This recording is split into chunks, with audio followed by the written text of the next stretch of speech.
గౌరవనీయులు జనసేన అధినేత ప్రియతమ మిత్రులు పవన్ కళ్యాణ్ గారు, వేదిక పైనున్న తెలుగుదేశం పార్టీ జనసేన నేతలందరికీ ఈరోజు అమరావతిలో మాకు ఘన స్వాగతం పలికిన అమరావతి రైతాంగానికి, రైతు కూలీలకు, ప్రజలందరికీ కూడా పేరు పేరున మనస్ఫూర్తిగా నమస్కారాలు, అభినందనలు, శుభాభినందనలు.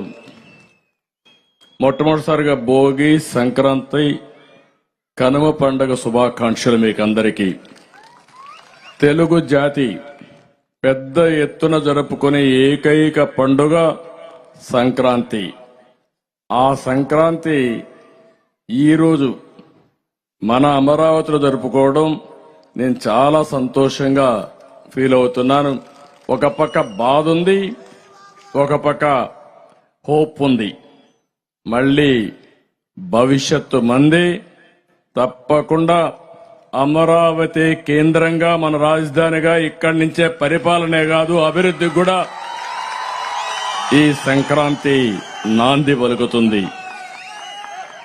ఇంకొక పక్కన మనం చూస్తే సంక్రాంతి అనగానే మనకు గుర్తొచ్చేది పాడి పంటలు ఇంటికి రాగా బంధువులు, కుటుంబ సభ్యులతో ప్రపంచంలో తెలుగు వారు ఎక్కడున్నా మళ్లీ జన్మభూమికి వచ్చి బంధువులందరితో కలిసి కుటుంబ సమేతంగా ఈ యొక్క సంక్రాంతి పండుగ జరుపుకుంటాం. నాకు బాగా జ్ఞాపకం. మా మిస్సెస్ అయితే 30 ఏళ్లకు మునుపు ఎక్కడ మీరన్నా ఉండండి, సంక్రాంతికి మాత్రం నారావారిపల్లికి రావాల్సిందేని పట్టుబట్టి అందరం కూడా నారావారిపల్లి పోతున్నాం.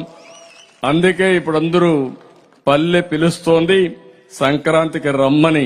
ఎక్కడికక్కడ నిన్న కూడా చూస్తే రోడ్లన్నీ జామ్ అయిపోయినాయి. అందరూ కూడా పల్లెలకు వచ్చే పరిస్థితికి వచ్చింది. ఈ సంస్కృతి ఇంకా రావాల్సిన అవసరం ఉంది. భోగభాగ్యాలు తీసుకురావాలని ప్రార్థిస్తాం.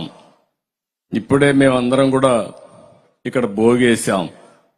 అన్ని 1-2 కాదు, పాత వస్తువులను భోగి రోజున మంటలేస్తా. చిన్నప్పుడు కూడా చూసేవాడిని నేను.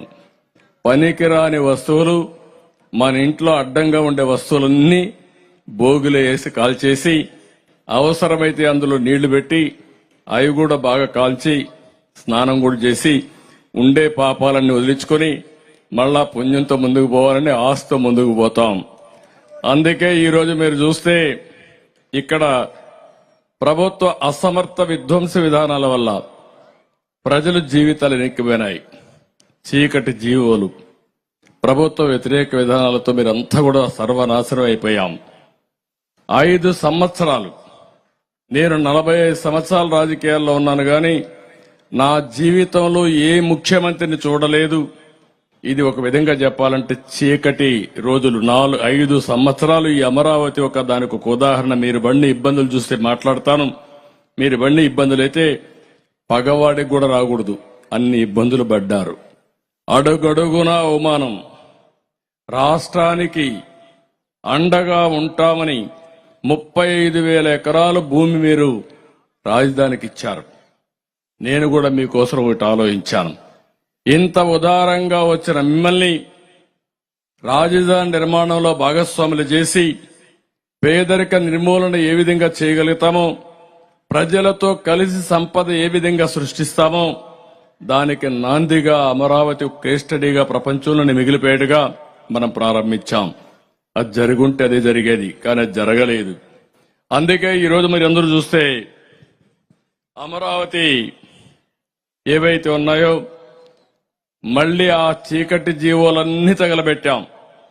ఈరోజు నేను, పవన్ కళ్యాణ్ గారు మేమిద్దరం హామీ ఇస్తున్నాం, మన రాజధాని అమరావతి.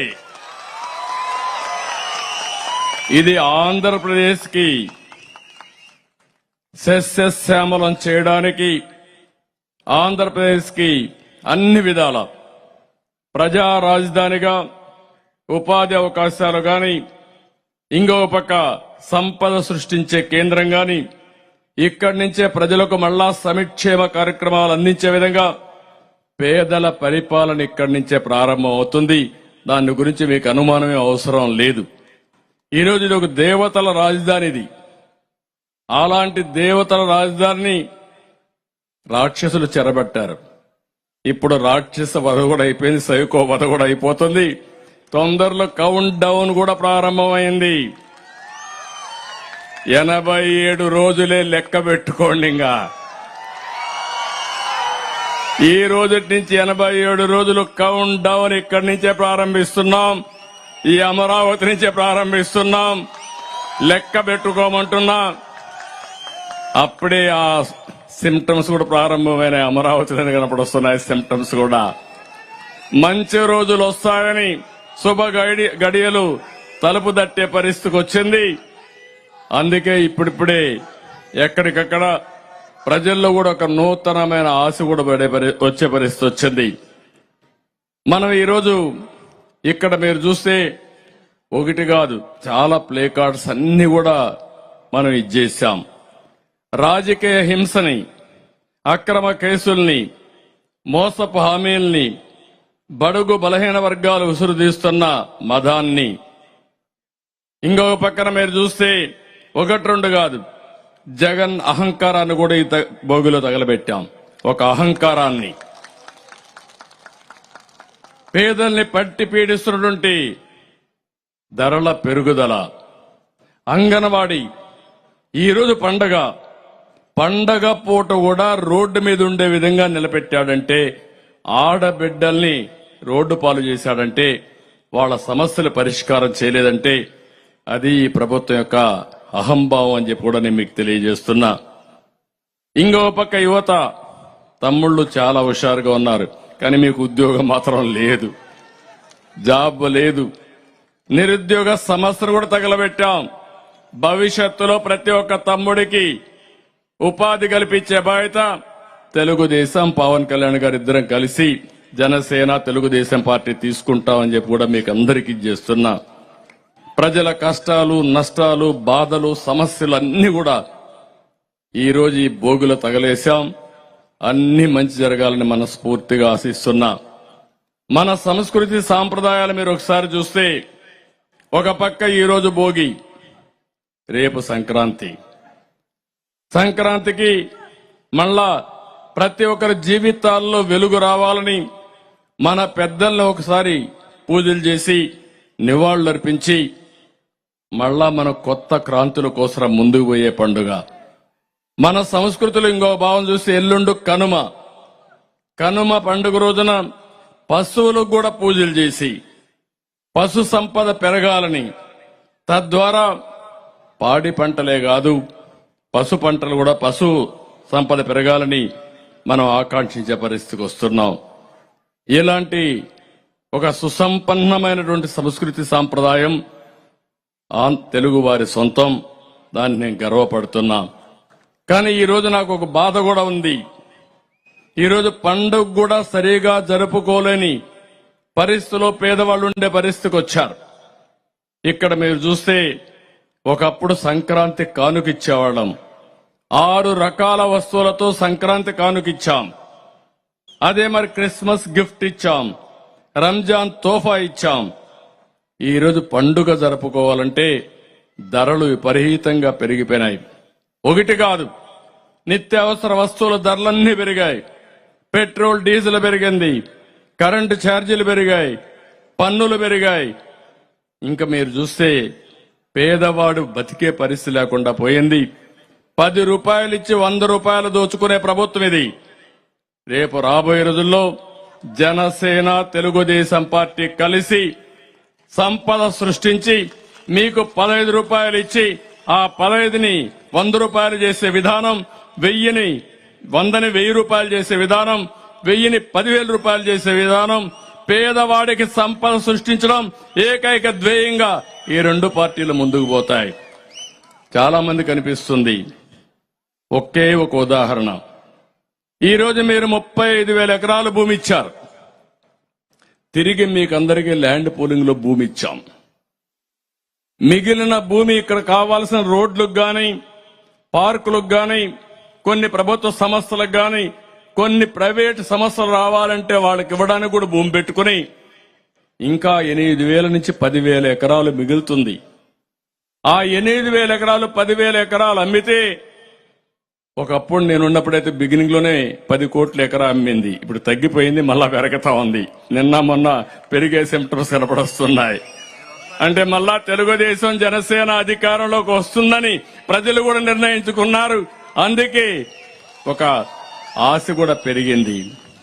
కానీ ఇక్కడ మీరు గుర్తుపెట్టుకోవాల్సింది, ఆ 8,000 10,000 కోట్ల రూపాయలు 8,000 ఎకరాలు కనుక ఉంటే కొద్ది కొద్దిగా మనం అమ్ముకుంటూ ఉంటే, మార్కెట్ రేటుకి అమ్ముంటే 1,00,000 కోట్ల రూపాయల సంపద ఆ రోజుది. ఇదే 30 కోట్లకు అమ్మితే 3,00,000 కోట్ల సంపద. హైదరాబాద్ లో మీరు ఒక్కసారి ఆలోచిస్తే, హైటెక్ సిటీ ఎదురుగా నేను మొట్టమొదటిసారిగా ప్రారంభించినప్పుడు ఎకరా 1,00,000 రూపాయలు. అలాంటిది ఈరోజు 100 కోట్ల రూపాయలు అమ్మే పరిస్థితికి వచ్చింది. అంటే ఎన్ని రెట్లో మీరు ఒక్కసారి ఆలోచించుకోవాలి. అది సంపద సృష్టించే మార్గం.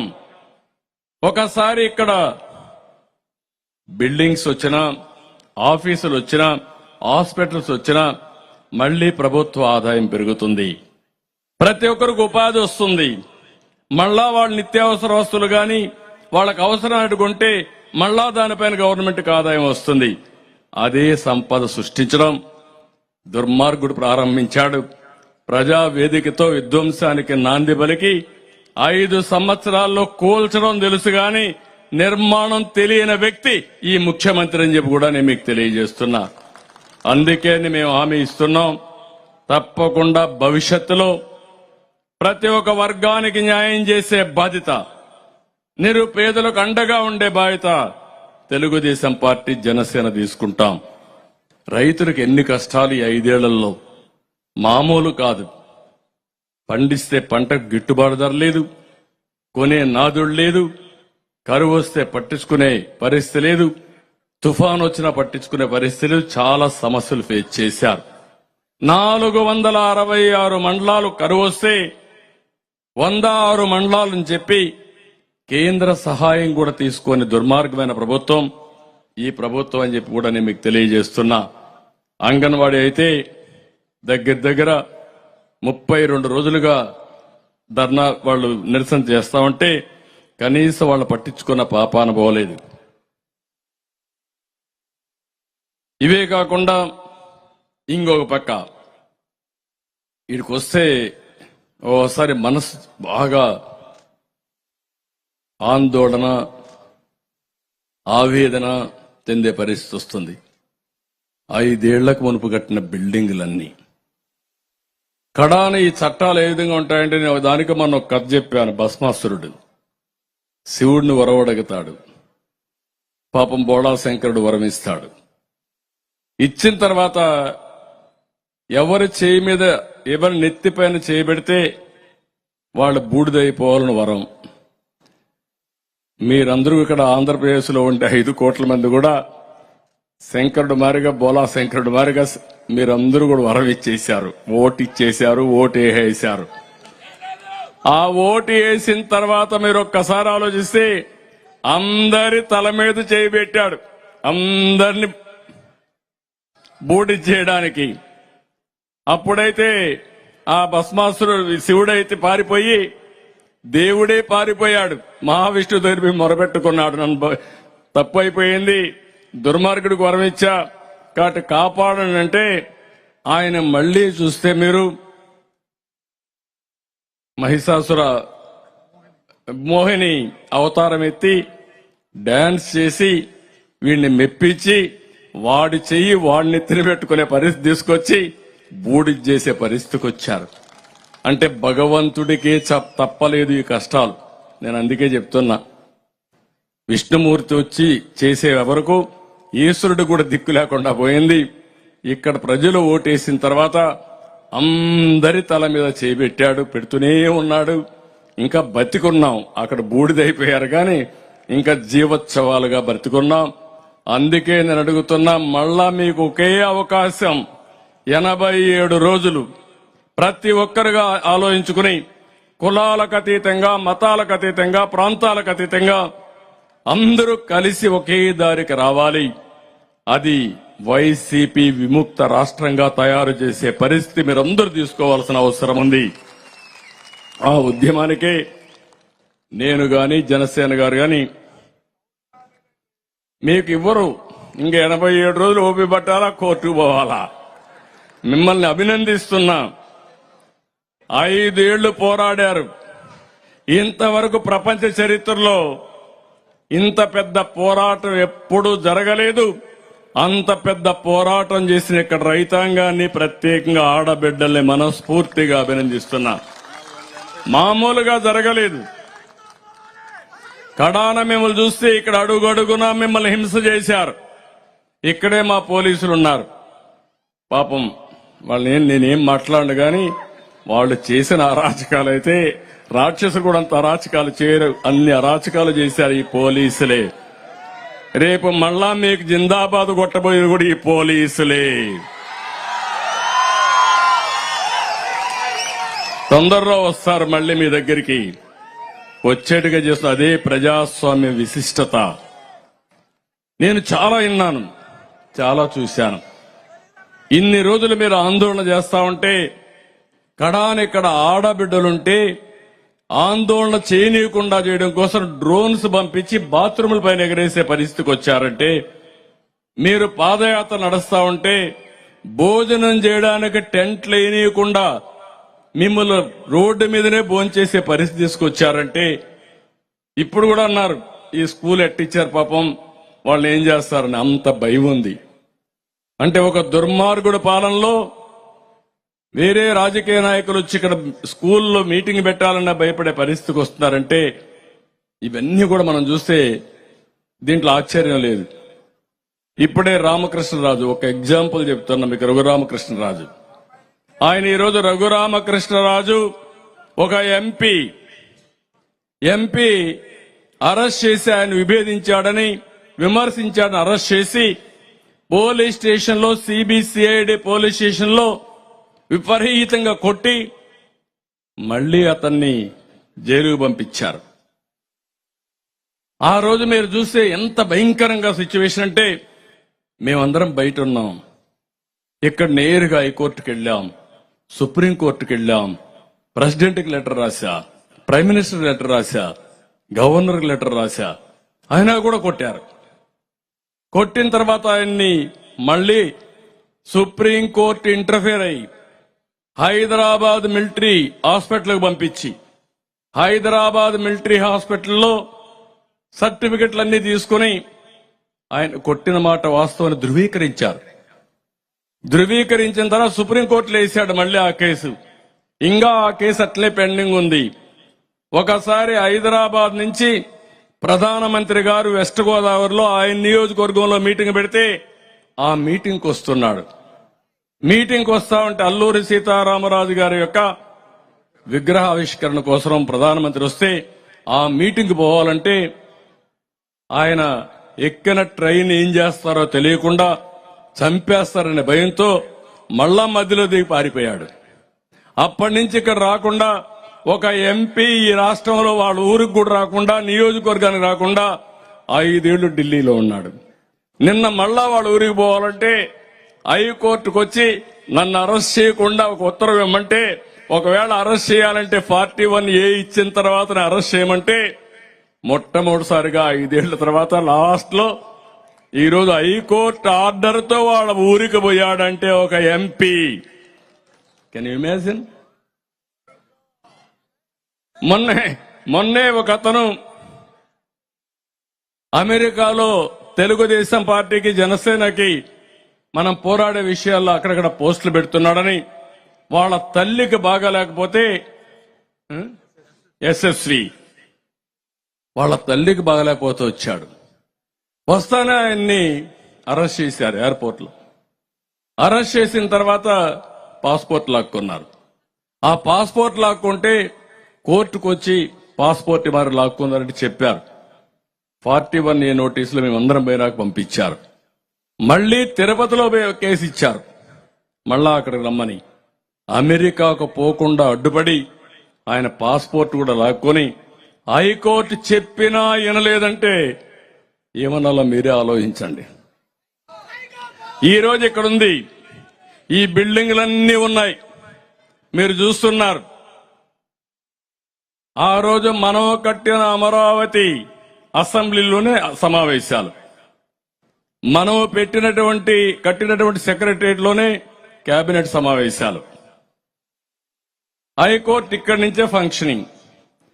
వీళ్ళ కోసరం మామూలుగా ఇన్ని జరుగుతా ఉంటే, అరాచకాలు జరుగుతా ఉంటే కోర్టులు కూడా ఏమీ చేయలేని నిస్సహాయ స్థితికి వచ్చాయంటే ఎంత ఆశ్చర్యం వేస్తుందంటే, ఇక్కడే రోడ్డు వేస్తే ఆ రోడ్డు మట్టి కూడా దూకొని పోయే పరిస్థితికి వచ్చారు, మెటల్ దూకొని పోయే పరిస్థితికి వచ్చేశారు. ఇక్కడ ఇసుక మెటల్ పెడితే మొత్తం దొంగిలించుకునే పరిస్థితికి వచ్చారు. హైకోర్టు యొక్క జడ్జెస్ కట్టినటువంటి ఇండ్లు కూడా పూర్తి చేయలేదు 5 ఏళ్ల తర్వాత. ఎమ్మెల్యేలకు కట్టిన వాళ్లకు, స్టాఫ్ కట్టిన ఇండ్లు ఏది పూర్తి చేయలేదు.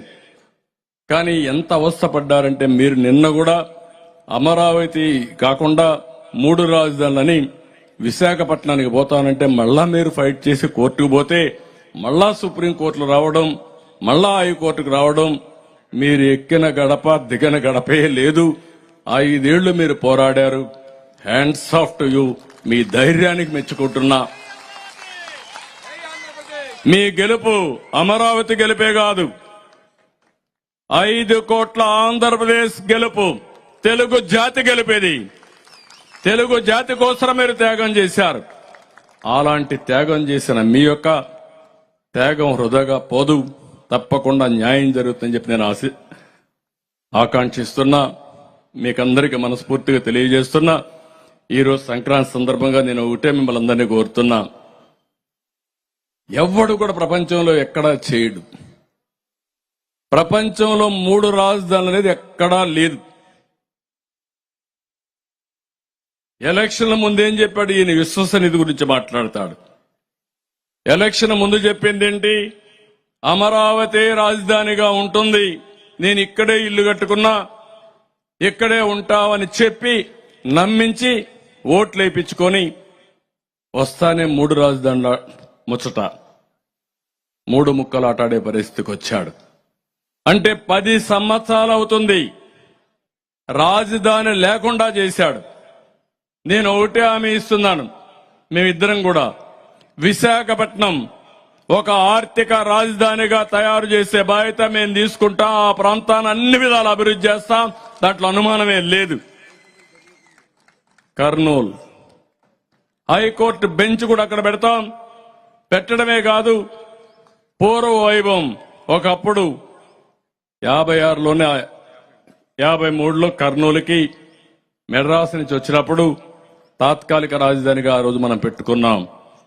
మళ్లీ కర్నూలుకి పూర్వ వైభవం తీసుకొచ్చే విధంగా అభివృద్ధి కార్యక్రమాలు చేసి అన్ని విధాలు అభివృద్ధి చేసే బాధ్యత తీసుకుంటాం. ఈ 3 నగరాలే కాదు, రాష్ట్రాన్ని అభివృద్ధి చేసే బాధ్యత తెలుగుదేశం పార్టీ, జనసేన తీసుకుంటుందని చెప్పి కూడా నేను మీకు తెలియజేస్తున్నా. నేను మిమ్మల్ని అందరినీ ఒకటే కోరుతున్నా, ఈ రోజు ఈ రాష్ట్రంలో ప్రతి ఒక్కరు కూడా ఆలోచించారు. 87 రోజులే సమయం ఉంది. 87 రోజుల్లో ప్రతి ఒక్కరు కూడా ఏదో పర్వాలేదు, ఏమంటే ఏం జరుగుతుంది అనుకుంటే చాలా ఇబ్బందులు వస్తాయి. ఈ రాష్ట్రాన్ని మళ్లీ పునర్నిర్మాణం చేసుకోవాలి.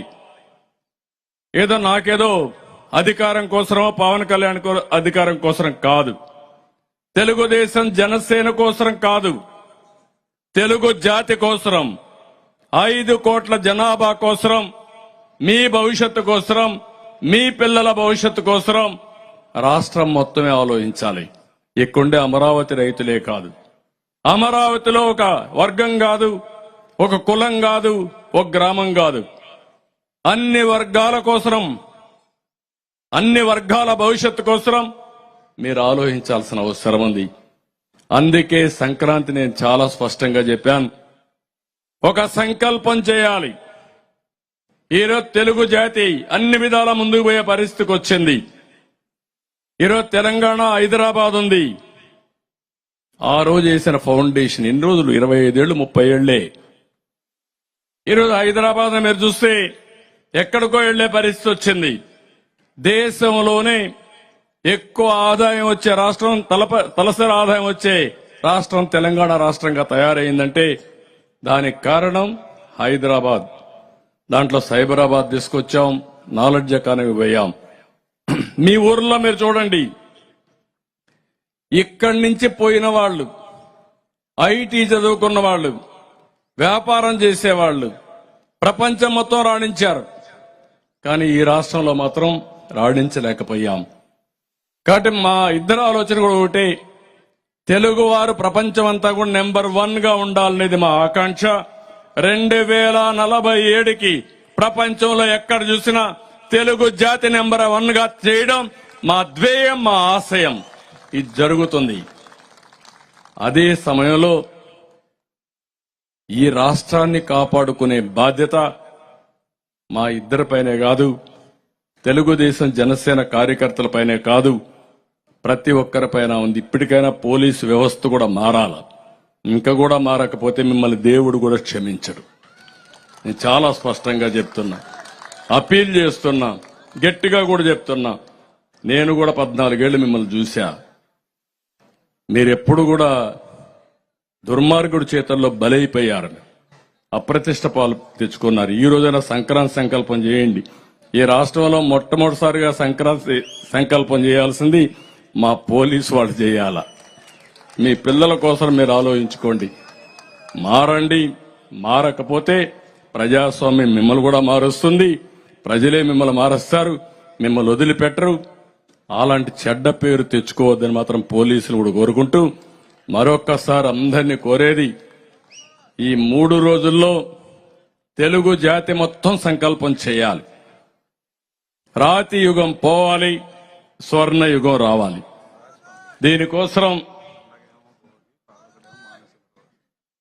మనందరం కూడా ఎక్కడికక్కడ చేయాల్సిన అవసరం ఉంది. ఈరోజు పండగేమో భోగి, పాలకుడేమో మానసిక రోగి. ఈ మానసిక రోగిని వదిలించుకోవడం మనందరి బాధ్యత. మీరు 5 ఏళ్లు నిర్ణయాలు చూడండి, మామూలు వ్యక్తులు ఎవ్వరు చేయరు ఒక మానసిక రోగి అయితే తప్ప. ఆ రోగం ఏంటో మీకే తెలుసు, నేను చెప్పక్కర్లేదు. తెలుసా మీకు అందరికీ? యువత అందరికీ అర్థమైందా లేదు ఇప్పటికైనా? కాబట్టి ఏదైనా యాక్షన్ తీసుకుంటే ఈ పోలీసులు ఆ మానసిక రోగి పైన యాక్షన్ తీసుకోవాలి, కానీ ఈ పేద ప్రజలపైన కాదు. ఆ విషయం కూడా గుర్తుపెట్టుకోని వాళ్ళందరినీ కోరుకుంటూ మరొక్కసారి happy Sankranti, happy Bhogi, happy Kanuma. ఇంకా మీకు ఏం అనుమానం అవసరంలా, మంచి రోజులు వచ్చేస్తున్నాయి, మంచి రోజులు వచ్చాయి. రాబోయే సంవత్సరం ఇదే ప్రాంతంలో సంక్రాంతి బ్రహ్మాండంగా భోగేసుకుని, సంక్రాంతి కూడా బ్రహ్మాండంగా చేసుకుని ప్రపంచానికి తెలియజేసే రోజు తొందరలోనే వస్తుంది. అలాంటి పరిపాలనకు ప్రారంభం చేస్తామని మరొక్కసారి మీ అందరికీ హామీ ఇస్తూ, రాష్ట్ర ప్రజలందరికీ కూడా ఈ సంక్రాంతి సందర్భంగా ఊర్లో ఉంటారు, అందరూ కూడా సంకల్పం చేయండి. ఇలాంటి ఎవరు రాజకీయాల్లో నేను ఎప్పుడూ మాట్లాడలేదు, కానీ ఇలాంటి వ్యక్తి, రాజకీయాలకు అర్హత లేని వ్యక్తి ఈరోజు రాష్ట్రంలో ముఖ్యమంత్రిగా ఉండడం మనం దురదృష్టం. కాబట్టి ఇన్ని కూడా మీరు ఆలోచించుకో ముందుకు పోవాల్సిందిగా మరొకసారి కోరుకుంటూ, ఈరోజు మంచి కార్యక్రమం, ఆతిథ్యం ఇచ్చినటువంటి అమరావతి రైతాంగానికి, ఆ రోజు ఆంధ్రప్రదేశ్ ప్రజల కోసం పనిచేశారు, ఈ రోజు మమ్మల్ని పిలిపించి మీ సంఘీభావాన్ని తెలియజేశారు. మీ అందరికీ పేరు పేరున మనస్ఫూర్తిగా అభినందనలు, ధన్యవాదాలు, కృతజ్ఞతలు. Thank you.